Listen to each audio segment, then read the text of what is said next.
அதோட நீட் தேர்வு ரத்து பண்றாங்க, ரத்து பண்ணாங்களா? நீட் தேர்வு ரகசியம் இருக்கு, ரகசியத்தை ஒப்படைச்சாங்க சொன்னாங்களா? எதுவுமே சொல்லல, எதுவுமே செய்யல, அத்தனை பொய் தானே. இப்ப கூப்பன் கொடுக்கிறாராம். என்ன கொடுக்கிறாரு? எதுக்கு கொடுக்கிறாரு? அதுல ஒரு கமிஷன் வரும். எல்லாம் திமுக காரன் தான் கூப்பனை விற்பான். ஆட்சிக்கு வர போறது 100% இல்ல. திமுக ஆட்சிக்கு வர போறது 100% இல்ல. ஆனாலும் அவருடைய தேர்தல் அறிக்கை வெளியிட்டிருக்காங்கல்ல, நீங்க சிந்திச்சு பாருங்க.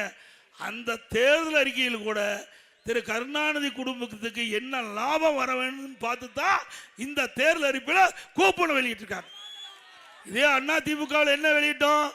எல்லா குடும்பத்திற்கும் 10,000 ரூபாய் சிறப்பு உதவி வங்கியிலே செலுத்தப்படும். எங்க பேங்க்ல போடுறோம். இவர் யாரு? இவர் வீட்டு பேங்க்ல போட பாக்குறாரு.